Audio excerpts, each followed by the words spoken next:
ईद का त्योहार कल, बाजारों में दिखी रौनक। पुलिस प्रशासन शांतिपूर्ण माहौल को लेकर दिखा मुस्तैद, सड़कों पर फ्लैग मार्च।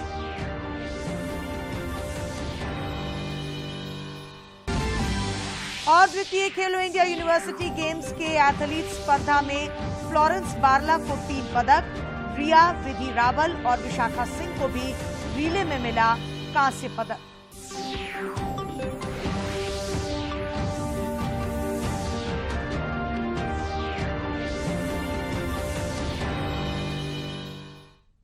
नमस्कार, खबरें झारखंड में आपका स्वागत है। मैं हूं अशीता आनंद और अब समाचार विस्तार से।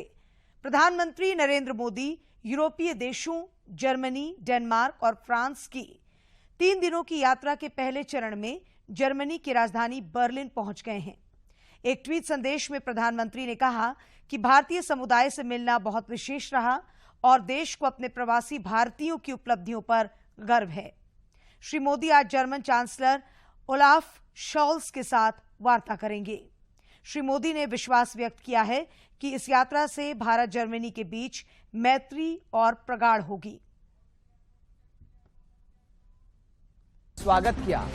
प्रधानमंत्री की यात्रा को लेकर प्रवासी भारतीयों में खासा उत्साह नजर आया। वहीं प्रधानमंत्री ने भी अपने चिर परिचित अंदाज के साथ लोगों का अभिवादन स्वीकार किया। इस दौरान वंदे मातरम, भारत माता की जय के नारे से बर्लिन पहुंचने पर भारतीय समुदाय के लोगों ने प्रधानमंत्री का भव्य स्वागत किया। श्री मोदी मनमोहक गीत गाने वाले एक बच्चे से मिले और उसकी प्रशंसा भी की। श्री मोदी ने उनका चित्र बनाने वाली एक बालिका से भी भेंट की। दौरान एक बच्ची मान्या ने प्रधानमंत्री मोदी को स्केच भेंट किया। प्रधानमंत्री ने अपने हस्ताक्षर से बच्ची को आशीर्वाद दिया। के स्केच पर प्रधानमंत्री ने हस्ताक्षर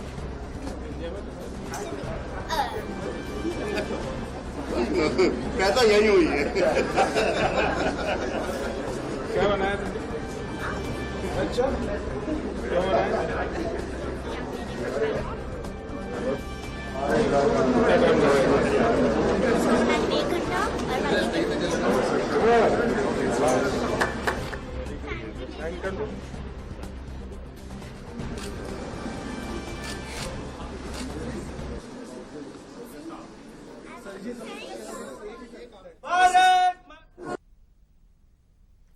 और अब बात पंचायत चुनाव की। राज्य में होने वाले त्रिस्तरीय पंचायत चुनाव के तीसरे चरण की नामांकन प्रक्रिया आज दोपहर 3 बजे समाप्त हो गई। इस चरण के लिए नामांकन की शुरुआत 26 अप्रैल को हुई थी और मतदान 24 मई को होना है। वहीं दूसरे चरण के पंचायत चुनाव के लिए आज ही नाम वापसी की प्रक्रिया भी पूरी होगी। इधर चौथे और अंतिम चरण के पंचायत चुनाव के लिए 23 जिलों के 72 प्रखंडों में 27 मई को होने वाले मतदान को लेकर 6 मई तक नामांकन होगा, जबकि मतगणना 31 मई को होगी।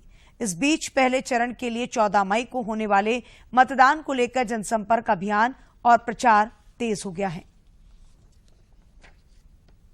झारखंड समेत देश भर में कोरोना से जंग जारी है और लगातार कोरोना वीरों को इस खतरनाक वायरस पर विजय मिल रही है। देश में पिछले 24 घंटों के दौरान कोविड के 3,157 नए मरीजों की पहचान की गई है। केंद्रीय स्वास्थ्य मंत्रालय के अनुसार देश में कोविड के 19,500 सक्रिय केस हैं। इधर झारखंड में भी कोरोना से जारी संग्राम में योद्धाओं को आशातीत सफलता मिल रही है। पिछले 24 घंटों के दौरान रांची में जहां 4 संक्रमित की पुष्टि हुई, जबकि 1 संक्रमित स्वस्थ भी हुआ है। वहीं कई अन्य जिलों में सैंपल जांच के दौरान कोई भी संक्रमित नहीं मिला। देश में कोरोना के खिलाफ जारी जंग में टीकाकरण अभियान तेज गति से जारी है। केंद्रीय स्वास्थ्य मंत्रालय के अनुसार देश में अब तक 1 अरब 89 करोड़ से अधिक टीके लगाए जा चुके हैं। सुप्रीम कोर्ट ने कोविड वैक्सीन के क्लिनिकल ट्रायल का डेटा सार्वजनिक करने का आदेश दिया है। हालांकि कोर्ट ने केंद्र की वैक्सीनेशन पॉलिसी को तर्कसंगत बताया है। कोविड वैक्सीन को लेकर जो सुप्रीम कोर्ट की तरफ से टिप्पणी की गई है उसको लेकर है वैक्सीन पॉलिसी तर्कसंगत है। ये बात सुप्रीम कोर्ट ने अपनी टिप्पणी में कही है। सुप्रीम कोर्ट ने कोविड वैक्सीन ट्रायल को सार्वजनिक करने का भी आदेश दे दिया है और कहा है कि ट्रायल में हिस्सा लेने वाले लोगों के नाम को सार्वजनिक करने की जरूरत नहीं है। यह बात कही है। वैक्सीन को लेकर किसी को मजबूर नहीं किया जा सकता है, लेकिन साथ ही कोर्ट ने यह भी कहा है कि सरकार विशेष परिस्थितियों में इसे रेगुलेट कर सकती है। यह बड़ी बात। गंभीर बीमारियों में एक्सपर्ट की राय, हॉस्पिटल में भर्ती के आंकड़ों के मद्देनजर वैक्सीन पॉलिसी को गैर वाजिब, ये जो बात कही गई थी उसी पर सुप्रीम कोर्ट ने माना है कि व्यापक जनहित और लोगों के स्वास्थ्य को देखते हुए तर्कसंगत तरीके से ये जो पॉलिसी है इसे माना गया है। वैज्ञानिकों ने भी माना है कि सबसे बड़ी कामयाबी है जो कि वैक्सीनेशन ड्राइव को लेकर चली, तीसरी और चौथी कोविड लहर को रोकने में भी वैक्सीन से कामयाबी मिली है। और सुप्रीम कोर्ट ने कहा कि अभी कोविड केस की संख्या क्योंकि कम है, इसलिए वैक्सीन ना लेने वाले लोगों को सार्वजनिक सुविधाओं के इस्तेमाल से रोकने के आदेश सरकारों को हटा लेने चाहिए, जो कि राज्य सरकारों ने कई जगहों पर इसको लगा रखा था, इन आदेशों को दिया हुआ था और इस तरह की रोक भी उसको लेकर सुप्रीम कोर्ट की तरफ से सीधे सीधे ये बात कही गई थी। मुख्यमंत्री हेमंत सोरेन ने हैदराबाद स्थित एशियन इंस्टीट्यूट ऑफ गैस्ट्रोएंटेरोलॉजी में इलाजरत रांची के सांसद संजय सेठ से मुलाकात कर उनके स्वास्थ्य की जानकारी ली। इस दौरान मुख्यमंत्री ने उनके जल्द स्वस्थ होने की कामना की। गौरतलब है कि मुख्यमंत्री की मां रूपी सोरेन का इलाज भी वहीं चल रहा है और इसी क्रम में वे भी हैदराबाद में हैं। राजधानी रांची स्थित रिम्स के डॉक्टरों ने एक अनोखा ऑपरेशन कर मरीज की जान बचाई है। वंदना कुमारी नाम की मरीज रिम्स के कार्डियोलॉजी डिपार्टमेंट में हार्ट में छेद की समस्या लेकर एडमिट हुई थी। उसकी दोनों किडनी भी फेल हो गई थी। उसे नेफ्रोलॉजी विभाग से डायलिसिस कराने की सलाह दी गई, लेकिन डायलिसिस करने के बाद की स्थिति सुधरने के बजाय और बिगड़ने लगी। ऐसे में यूरोलॉजी के डॉक्टर अरशद जमाल और उनकी टीम ने मरीज का ऑपरेशन करने की योजना बनाई और CAPD लगाया गया। अब तक ये टेक्निक विश्व में कहीं भी उपलब्ध नहीं है। वहीं CAPD के बाद अब उसका डायलिसिस भी आराम से हो सकेगा। इधर सिस्टोस्कोपिक गाइडेड CAPD इंसर्शन के बाद अब मरीज स्थिर है और कार्डियोलॉजी में उसका इलाज चल रहा है। गिरिडीह के सरकारी अस्पताल में एक नवजात शिशु को चूहों द्वारा कतरे जाने की खबर के बाद आज जिला 20 सूत्री उपाध्यक्ष अस्पताल पहुंचे और दोषी चिकित्सक पर कार्रवाई की मांग की।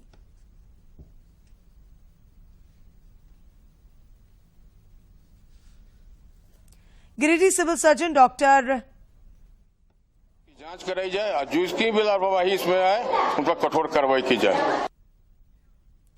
Giridih civil surgeon doctor SP Mishra ने बताया कि मामले की जांच कराकर दोषियों पर कार्रवाई की जाएगी।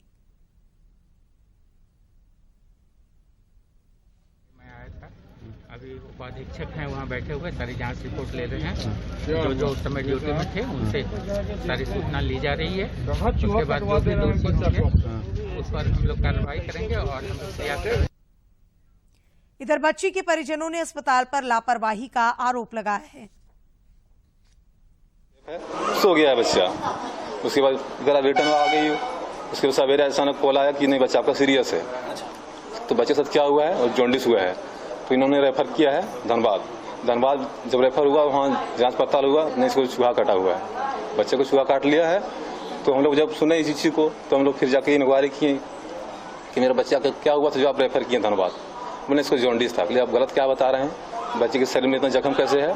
तो उन्होंने बताया कि नहीं चूहा काटा हुआ। जनजातीय मामलों के केंद्रीय मंत्री अर्जुन मुंडा से आज जमशेदपुर स्थित उनके आवास पर भारत मुंडा समाज ओडिशा के एक प्रतिनिधिमंडल ने मुलाकात की और विभिन्न मुद्दों पर बातचीत की। इस दौरान श्री मुंडा ने हर संभव समाधान का भरोसा दिलाया। निर्दलीय विधायक सरयू राय ने आज दामोदर बचाओ अभियान एवं स्वर्ण रेखा नदी के संरक्षण को लेकर रांची में एक प्रेस कॉन्फ्रेंस की। श्री राय ने कहा कि 2 वर्षों के कोरोना काल के बाद आज फिर एक बार दामोदर बचाओ अभियान की शुरुआत करने जा रहे हैं, क्योंकि 2 सालों के कोरोना काल में नदियां काफी स्वच्छ हो गई थीं, लेकिन अब कहीं न कहीं फिर एक बार दामोदर को प्रदूषित करने का काम किया जा रहा है। यही वजह है कि हम टीम बनाकर 5 जून से 9 जून तक दामोदर मुआयना अभियान चलाएंगे। उन्होंने बताया कि 22 जून से 25 जून तक स्वर्ण रेखा नदी के उद्गम स्थल से लेकर उसके कई जगहों पर नदी की स्थिति को जानने की कोशिश की जाएगी।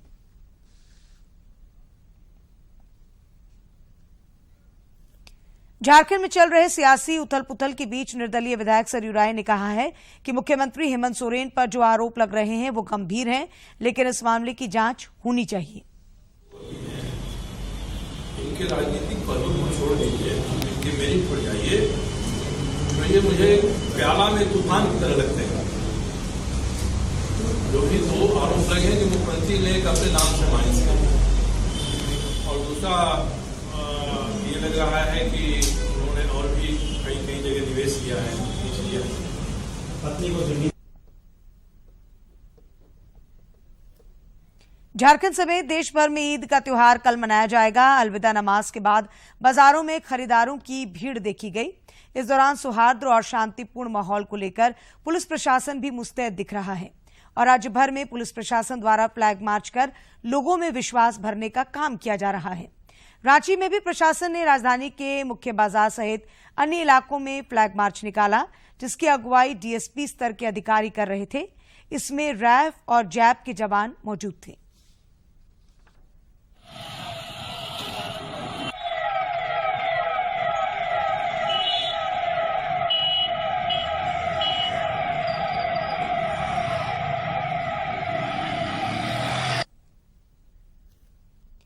केंद्रीय आयुष मंत्री सर्बानंद सोनोवाल ने आज असम में योग दिवस को लेकर आयोजित एक समारोह को संबोधित किया।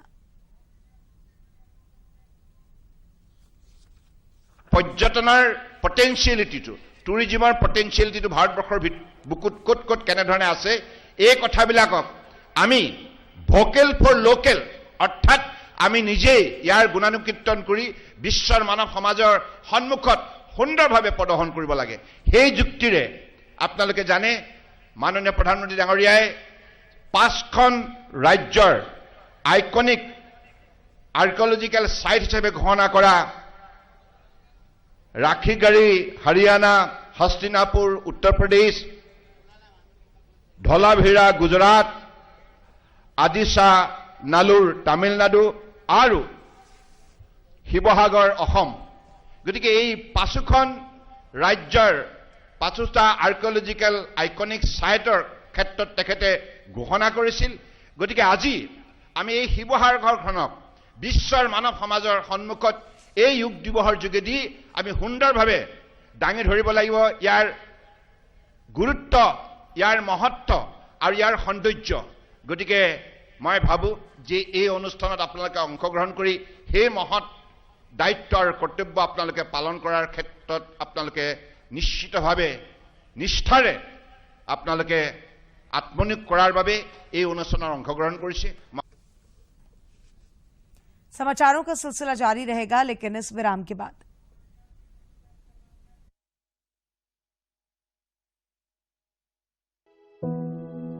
ढीरा चुने जाते हैं तो जब पत्थर उथर से चप जाता है तो कट जाता है, तो कभी छेनी भी उछल के लग जाता है। यानी अभ्रक की खदानों में काम करने वाले हमारे हाथ दिखते तो कभी नहीं आपको अपने आसपास। हमारी घुटन ही तो नहीं, कहीं आपकी चमक दमक का राज। ना करें ऐसी वस्तु का इस्तेमाल जो बाल शोषण से बनी हो।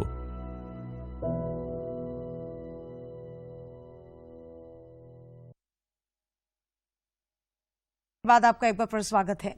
भारतीय प्रशासनिक सेवा बैच के अधिकारी राजेश्वरी बी ने आज महानिदेशक राज्य पोषण मिशन झारखंड एवं निदेशक सह सदस्य सचिव झारखंड राज्य बाल संरक्षण संस्था के रूप में पदभार ग्रहण किया। पदभार ग्रहण करने के बाद वे कार्यालय के सभी अधिकारियों और कर्मचारियों से मिली। उन्होंने कर्मियों को निर्देशित करते हुए कहा कि सभी अधिकारी और कर्मचारी ये विशेष ध्यान दें कि कोई भी काम व कोर्ट फाइल्स लंबित ना रहें। श्रीमती राजेश्वरी बी ने कहा कि हर एक फाइल के पीछे लोगों की अहम समस्याएं और परेशानियां होती हैं, जिनका ससमय निवारण करना अति आवश्यक है। सभी कर्मचारी अपनी क्षमता के अनुरूप कार्य करें। पदभार ग्रहण करते हुए श्रीमती राजेश्वरी बी ने बाल संरक्षण योजना के विभिन्न संभागों का अनुश्रवण किया। इस दौरान उन्होंने अधिकारियों के साथ समीक्षा बैठक भी की और राज्य में संचालित बाल गृह में बच्चों के आवासन की जानकारी प्राप्त की। समीक्षा के क्रम में उन्होंने सभी कर्मियों को कहा कि जिन बच्चों को कम उम्र में ही विपत्ति व परेशानी का सामना करना पड़ रहा है, उन बच्चों को पुनः परिवार से जोड़ना और इनका संपूर्ण विकास महत्वपूर्ण कार्य है। अप्रैल महीने में वस्तु और सेवा कर यानी जीएसटी राजस्व संग्रह लगभग 1,68,000 करोड़ रुपए के उच्चतम स्तर के करीब पहुंच गया है। अप्रैल में कुल राजस्व संग्रह 1,67,540 करोड़ रुपए था। अप्रैल का जीएसटी संग्रह मार्च से 25,000 करोड़ रुपए अधिक है।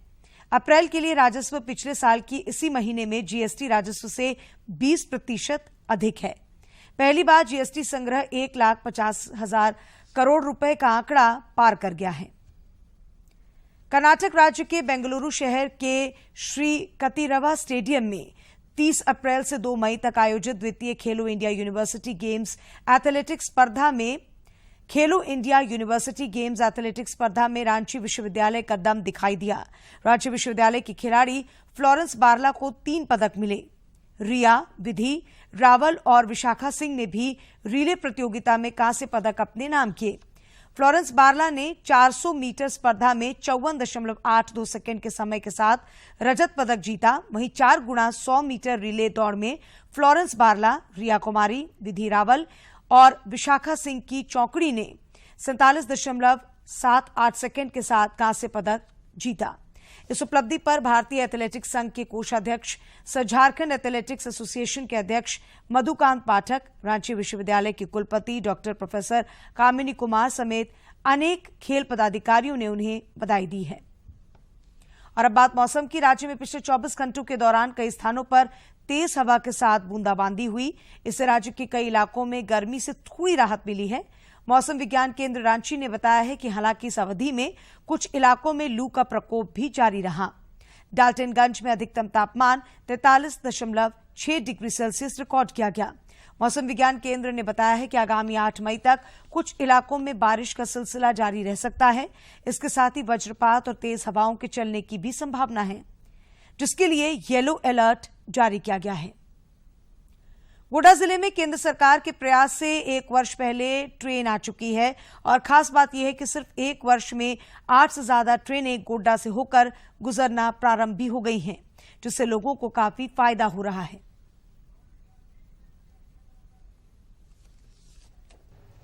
गोड्डा जिले से ट्रेन सफर शुरू होने से मुसाफिरों की जिंदगी आसान हुई है। जिले से गुजरने वाली रेलवे लाइनों में विद्युतीकरण का काम भी तेजी से किया जा रहा है। गोड्डा हंसडीहा रेलखंड पर इलेक्ट्रिफिकेशन का कार्य पूरा हो चुका है और इलेक्ट्रिक इंजन का यहां सफल सफर भी किया गया। गोड्डा रेलवे के ट्रैफिक इंचार्ज पवन कुमार और वरीय सेक्शन इंजीनियर शंकर मोदक ने बताया कि गोड्डा मुख्य स्टेशन पर अगले 10 दिनों में तीसरा स्टेशन भी बनकर तैयार हो जाएगा। कैंटिलीवर जो होता है ना, पकड़ता है जी जी जी, वो बोलता है वही टोटल सेट बोलता है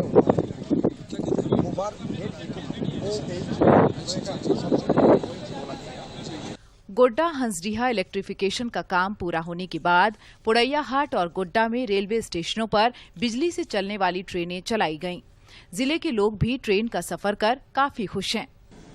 गोड्डा जिला राष्ट्रीय नक्शे में रेल के रूप में जुट जाने के कारण यहाँ की जनता, यहाँ के लोगों को, यहाँ के व्यवसायियों को बहुत खुशी और गौरव प्राप्त हुआ है। इलाके में धीरे धीरे ट्रेन का नेटवर्क बढ़ने से मुसाफिरों का सफर आसान हुआ है। स्थानीय लोगों को लगता है कि हर रोज की जद्दोजहद में सफर आसान होने से कई तरह की परेशानी दूर हुई है। दूरदर्शन समाचार के लिए गोड्डा से रंजन की रिपोर्ट। अंतर्राष्ट्रीय कांस्य पदक विजेता गढ़वा की बेटी और उसके परिवार को खेल संघ और मंत्री ने सम्मानित किया।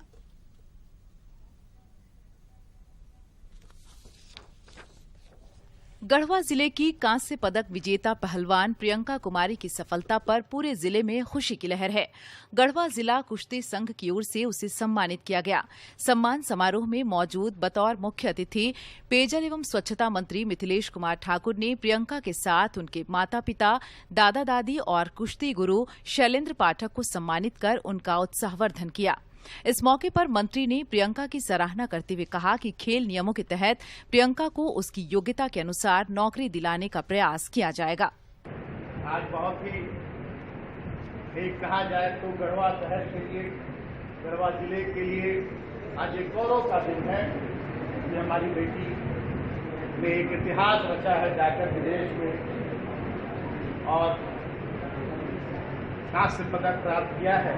और प्रियंका भी जब आई थी, मैंने प्रियंका को कहा कि अपना सारा सारा डिटेल्स उपलब्ध कराओ।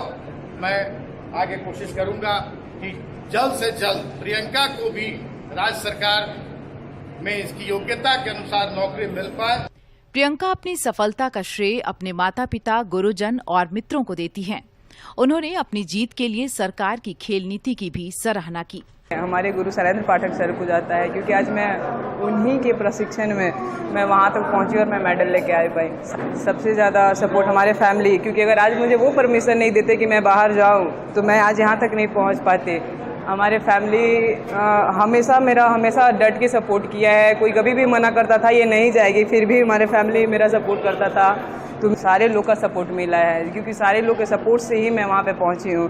प्रियंका की कामयाबी पर उसके परिवार वाले और उसके गुरु शैलेंद्र पाठक काफी गौरवान्वित हैं।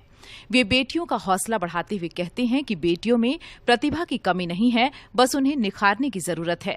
छोटा थी तो एडमिशन कराने के लिए गए थे तो लगा कि कैसे खेल पाएगी, लेकिन हमको जब एक मेडल जीत करके आई तो हमको हौसला मतलब आगे बढ़ गया।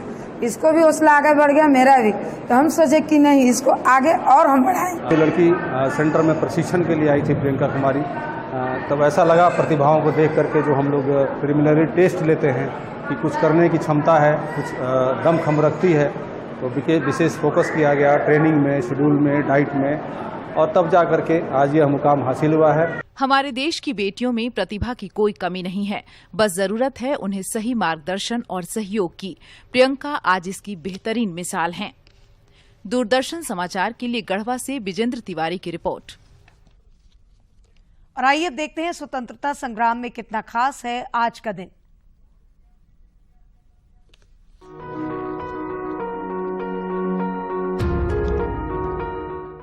2 मई 1950 को भारत सरकार ने फ्रांस से चंद्रनगर का प्रशासन अपने हाथ में ले लिया।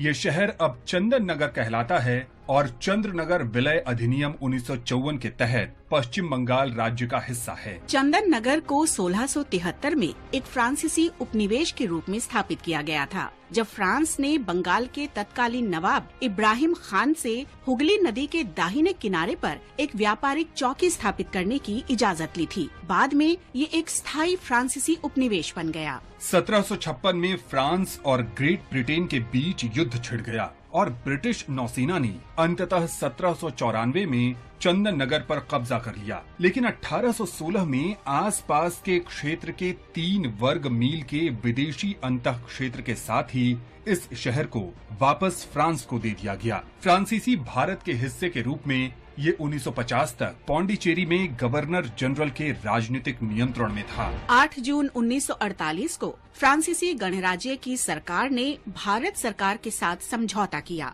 और घोषणा की कि उसका इरादा भारत में फ्रांसीसी प्रतिष्ठानों की आबादी को अपने भविष्य और स्थिति को घोषित करने का अधिकार देना है। चंदन नगर के नागरिकों ने 9 जून 1949 को भारत के साथ इसके विलय के पक्ष में मतदान किया। इस प्रकार 2 मई 1950 को भारत सरकार ने चंदन नगर के वास्तविक हस्तांतरण के माध्यम से प्रशासन को अपने हाथ में ले लिया।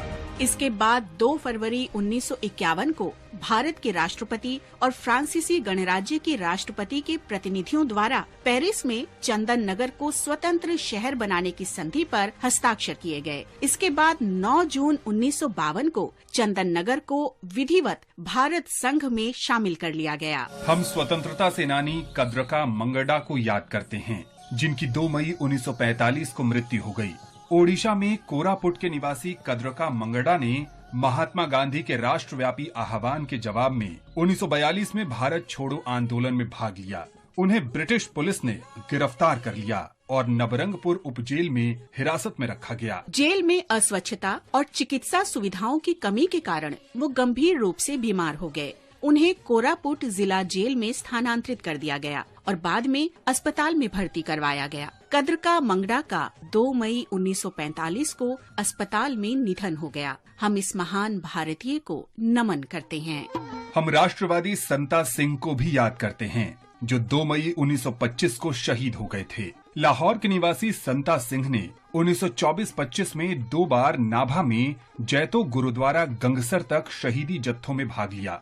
उन्होंने वहां सभी प्रार्थना सभाओं पर प्रतिबंध लगाने के ब्रिटिश आदेश के बावजूद ऐसा किया था। जब ये जत्था गुरुद्वारा पहुंचा तो नाभा के प्रशासक विल्सन जॉनसन ने सैनिकों को उसे रोकने और उसमें शामिल लोगों को हिरासत में लेने का आदेश दिया। इसके बाद जत्थे को रोक दिया गया और बड़ी संख्या में इसके सदस्यों को गिरफ्तार कर लिया गया। अन्य लोगों के साथ संता सिंह की भी गिरफ्तारी हुई। जेल में इतनी यातनाएं दी गईं कि 2 मई 1925 को इनकी मृत्यु हो गई।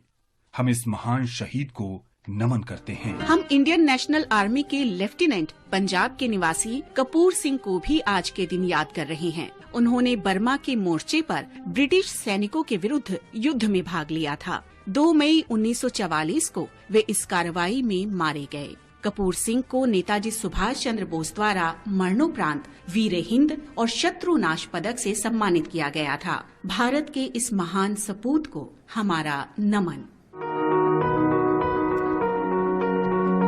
और अब कुछ खबरें राज्य के विभिन्न जिलों से।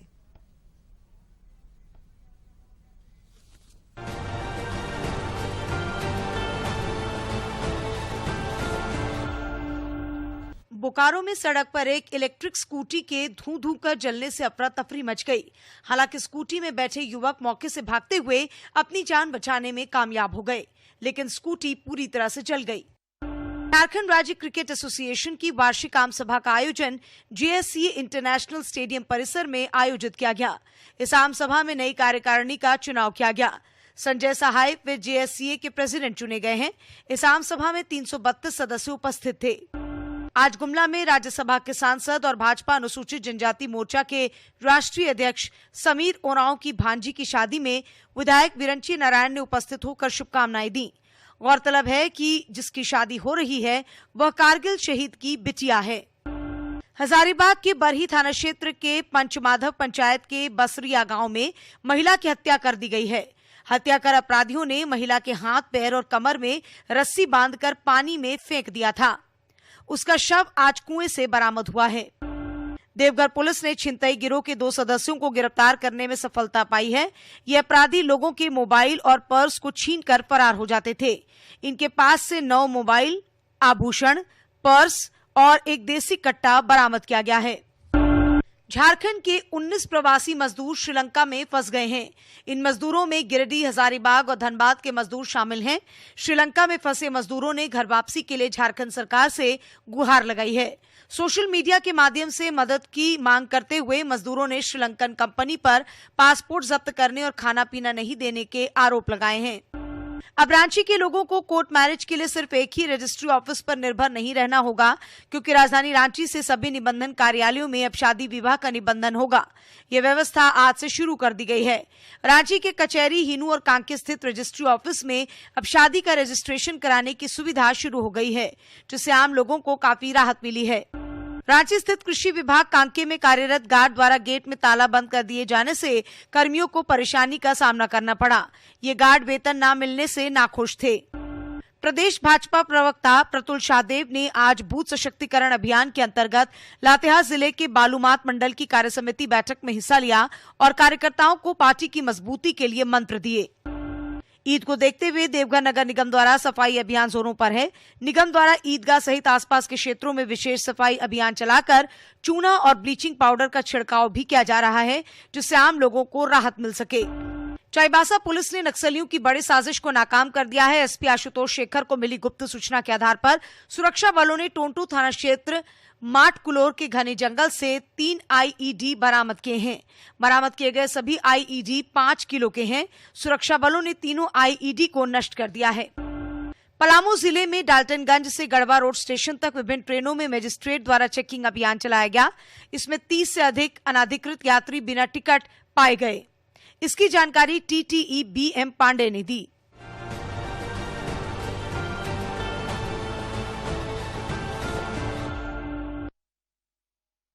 समाचार एक बार फिर। प्रधानमंत्री नरेंद्र मोदी 3 दिवसीय विदेश यात्रा पर बर्लिन पहुंचने पर प्रधानमंत्री का जोरदार स्वागत। जर्मनी के चांसलर से रणनीतिक, क्षेत्रीय और वैश्विक घटनाक्रम पर बातचीत। त्रिस्तरीय पंचायत चुनाव के तीसरे चरण के लिए नामांकन का काम पूरा और दूसरे चरण